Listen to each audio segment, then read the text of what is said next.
hosted all the participants and supporters for today's event. We are extremely grateful to all of you and greatly appreciate your participation and support.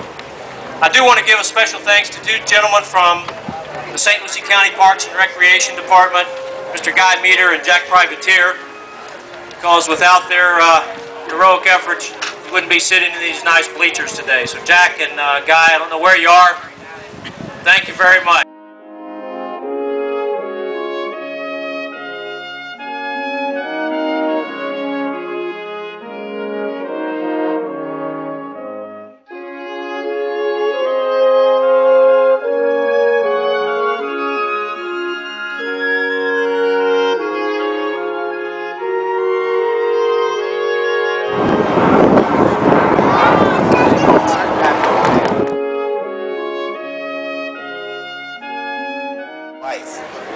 We are grateful and we are thankful for your service. The Navy UDT-SEAL Museum is located on county property within a county-owned building, and we are doing all that we can do to protect the rich history of this museum in much the same way that those heroes before you, and many of you who hear my voice today, have protected each and every one of us. As you heard previously, I'm pleased to report to you that through the efforts of members of Congress and our congressional delegation, specifically Senator Bill Nelson and Congressman Tim Mahoney, the Navy UDT-SEAL Museum has moved another step closer to becoming the nation's only official museum after gaining unanimous support in the United States Senate.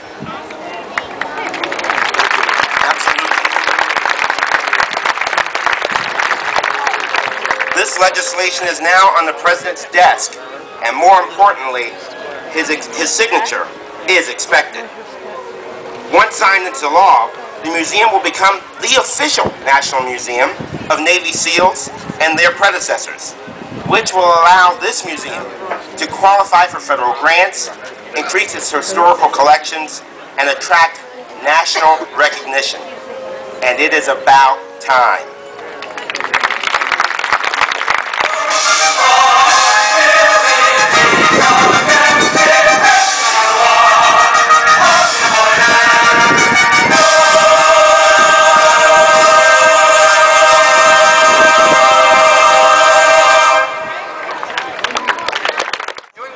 Early burning. That's just to give you folks a good indication of where they are up in the sky area before the other jumpers, to allow them to get a good visual indication of what the landing conditions are like.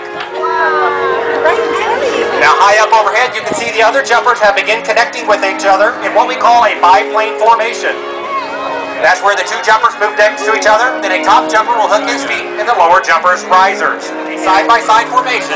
In just one moment they're going to swing out and drop straight toward the earth in what we call a downplane, falling at 60 miles an hour. And there they go. They're now falling directly toward you. Once again, they're going to hold that as long as safety permits before breaking apart and making their own landings. And they can hear you up in the sky.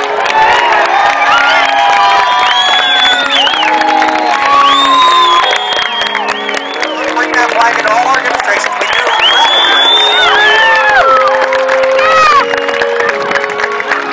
Everybody else for Nick's flight landing on the road. This will be his last year on the team.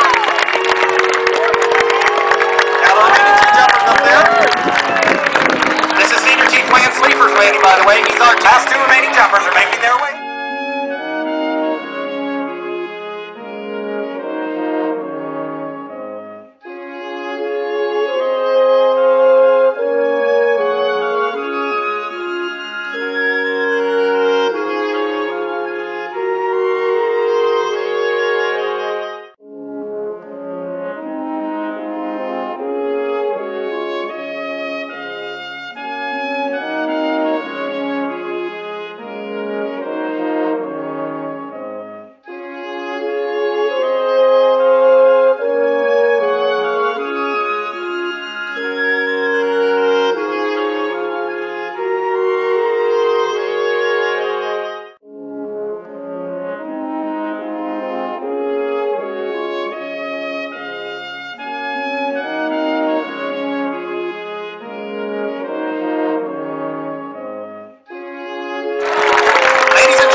in Florida, and ultimately led to the creation of the Underwater Demonstration Teams, Demolition Teams, or UDT.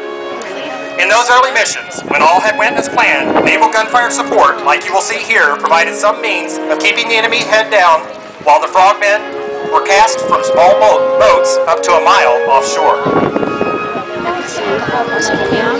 World War II frogmen swam toward the enemy beach and conducted hydrographic reconnaissance, recording water depths and searching for obstacles that would prevent an amphibious force from landing.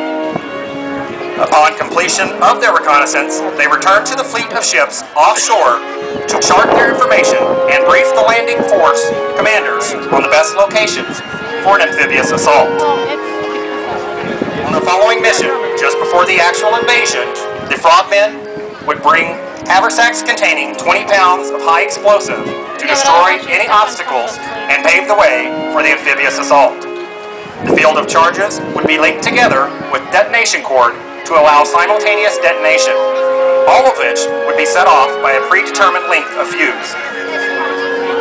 Despite bad weather, strong currents, and fierce opposition from enemy forces, the frogmen accomplished their mission and ensured the successful landing of Allied forces. Frogmen have been known to leave a sign in the sand on the beach to welcome the first wave of U.S. Marines as they stormed ashore under fire. Just a reminder of who was truly first ashore.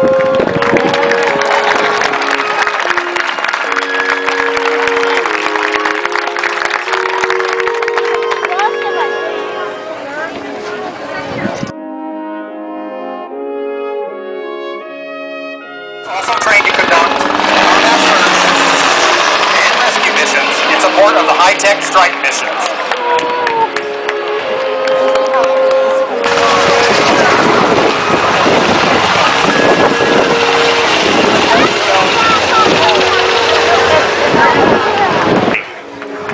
The point man's responsibility is to choose the quietest and safest route for the patrol to move to the target. He is carrying an M4 automatic rifle.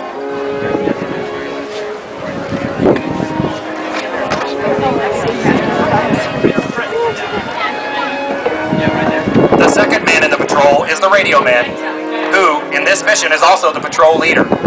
His duty as the senior ranking man is to maintain communications with support elements ready to assist the team and make the decisions that will keep his men alive. The third man in the patrol is the heavy weapons gunner. He carries a saw machine. The assault you just saw is an example of the superior firepower of a SEAL squad. Each member of the squad has his area of responsibility or field of fire, and the assault is initiated by a predetermined member of the squad. Once the SEALs grab their man, they load him up and quickly extract him. Woohoo!